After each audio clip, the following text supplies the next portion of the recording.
Hi hello everyone, welcome to your favourite channel mighty physics. నేను మీ శ్రీనివాస్ సార్ని. ఈ వీడియోలో మనం physical world units and measurements అనే యూనిట్లో నుంచి ఈఏపీ సెట్కి కావాల్సిన ఇంపార్టెంట్ బిట్స్ చూస్తున్నాం. సో దాంట్లో 16th బిట్ చూద్దాం. So among the following the unit of permeability is not represented by.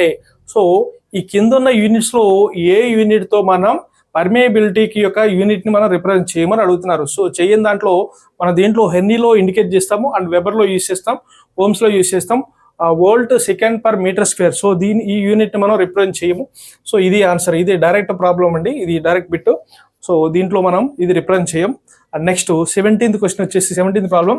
So wrongly matched pair among the following. So దీంట్లో మనకి ఏది రాంగ్గా మ్యాచ్ చేశారనేది మనం ఐడెంటిఫై చేయాలి. సో దీంట్లో గెలీలియో డిస్కవర్ చేసింది ఏంటి, ఏం ఫైండ్ అవుట్ చేశారు ఈయన? So law of inertia. So right. So ఈ మ్యాచింగ్ అనేది కరెక్ట్గానే మ్యాచ్ చేశారు. సో నెక్స్ట్ మైకేల్ ఫారడే వచ్చేసి law of electromagnetic induction. So ఇది కూడా కరెక్టే. So Michael Faraday electromagnetic induction కరెక్టే అవుతుంది. So next Rudolf Hertz. So generation of electromagnetic waves, ఇది కూడా కరెక్టే. So generation of electromagnetic waves ని డిస్కవర్ చేసింది మనకి Hertz. And C V Raman. So C V Raman ఇక్కడ ఏమి ఇచ్చారు? So wave theory of light. So ఈ మూడు కరెక్టే కాబట్టి ఆటోమేటిక్ గా దీన్ని రాంగ్ అని మనం ఇండికేట్ చేయొచ్చు. సో బట్ ఇక్కడ మనకి సివి రామన్ ఏం డిస్కవర్ చేశారంటే inelastic scattering of photon by matter. So scattering of photon by matter అనేది సివి రామన్ డిస్కవర్ చేశారు. దీన్ని తర్వాత మనం రామన్ ఎఫెక్ట్ అని కూడా అన్నాం. సో నెక్స్ట్ ఈయన కనుగొన్నది అది కాబట్టి సో ఇది wrong matching. So wave theory of light అనేది ఎవరు డిస్కవర్ చేశారంటే క్రిస్టియన్ హైజన్. సో క్రిస్టియన్ హైజన్ అని ఆయన so wave theory of light ని డిస్కవర్ చేశారు కాబట్టి సో ఇది రాంగ్ గా మ్యాచ్ చేశారు. సో ఇది మనకి ఆన్సర్. రాంగ్ గా మ్యాచ్ చేసి మనం టిక్ చేయాలి కాబట్టి సో ఆన్సర్ అనేది మనం ఇది తీసుకుంటాం. Next the number of significant figures in 4.870 meters is. So దీంట్లో ఎన్ని సిగ్నిఫికెంట్ ఫిగర్స్ ఉన్నాయి? సో ఈ వాల్యూలో ఉన్న అన్ని సిగ్నిఫికెంట్ ఫిగర్సే. సో పాయింట్ తర్వాత ఉంది కాబట్టి సో ఈ జీరోను కూడా మనం సిగ్నిఫికెంట్ ఫిగర్స్ కి ఇండికేట్ చేస్తాం. సో టోటల్ ఎన్ని ఉన్నాయి? మనకి 4 ఉన్నాయి. 4 సిగ్నిఫికెంట్ ఫిగర్స్ కాబట్టి ఆన్సర్ అనేది బి అవుతుంది, 4. And next so 19th bit వచ్చేసి so in SI units KG metre square second power -2 is equivalent to which of the following. So ఇక్కడ ఎస్ఐ యూనిట్స్ అని ఇచ్చారండి. సో ఎస్ఐ యూనిట్స్ న్యూటన్ ఇచ్చారు, watt ఇచ్చారు, joule ఇచ్చారు, pascal ఇచ్చారు. ఈ SI units లో ఏ ఎస్ఐ యూనిట్ ఈ యూనిట్ కి ఈక్వల్ అవుతుందో మనం ఫైండ్ అవుట్ చేయాలి. సో అసలు ఈ యూనిట్ దేనికి అనేది మనం ఫైండ్ అవుట్ చేస్తే సో అప్పుడు దానికి ఎస్ఐ యూనిట్ ఏంటిది అనేది మనం ఈజీగా ఫైండ్ అవుట్ చేయొచ్చు. సో ఇప్పుడు మనం సో ఇది ఫైండ్ అవుట్ చేయాలంటే ఫర్ ఎగ్జాంపుల్ వర్క్ తీసుకున్నాం అనుకోండి. Work equal to force into displacement.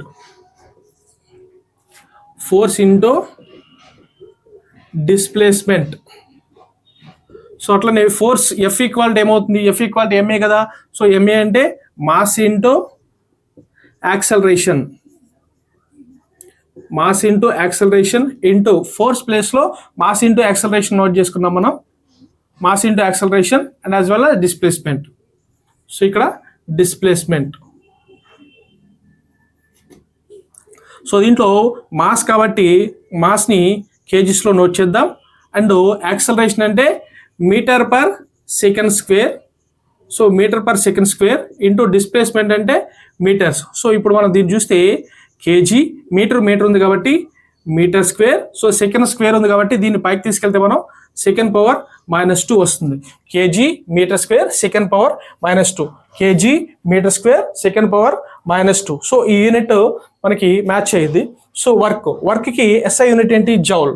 So వర్క్కి ఎస్ఐ యూనిట్ జౌల్ కాబట్టి సో ఈ జౌల్కి equivalent KG metre square second square అవుతుంది. సో దీనికి ఆన్సర్ వచ్చేసి మనకి జౌల్. సో 19th వచ్చేసి మనకి సి అనేది ఆప్షన్ అవుతుంది. నెక్స్ట్ 20th బిట్ వచ్చేసి if the dimensional formula of energy and speed.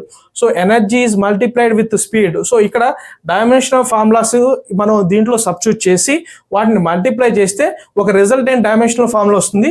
ఈ డైమెన్షనల్ ఫార్ములాలో ఏబిసిఆర్. సో ఈ పవర్ లో ఉన్న ఏబిసి యొక్క పవర్స్ దేనికి ఈక్వల్ అవుతుంది అనేది మనం టెస్ట్ చేయమన్నారు.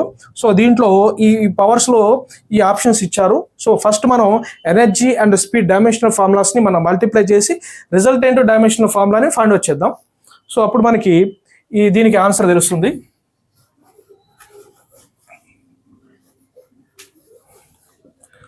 సో దీంట్లో ఎనర్జీ, సో ఎనర్జీకి ఫార్ములా ఏంటి, ఎనర్జీకి డైమెన్షనల్ ఫార్ములా వచ్చి ml స్క్వేర్ T⁻⁻².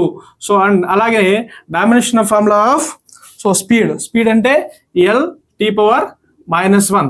సో ఈ రెండింటిని మనం మల్టిప్లై చేసామనుకోండి, సో ఇక్కడ m లేదు కాబట్టి m ఒకటే ఉంటుంది, సో m⁻1 వస్తుంది.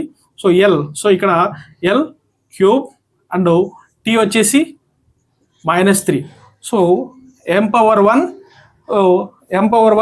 L⁻3 T⁻−3 వచ్చింది, దాన్ని మల్టిప్లై చేస్తే.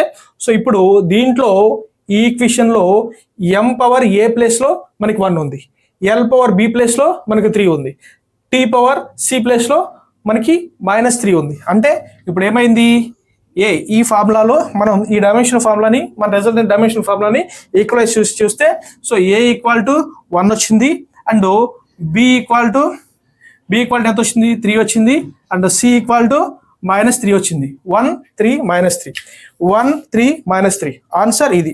సో దీనికి 20th వీటికి ఆన్సర్ వచ్చేసి మనకి 1 3 -3. సో ఇది ఆన్సర్ అవుతుంది. సో ఇవన్నీ కొంచెం సింపుల్ బిట్సే. So for more important bits follow our channel regularly.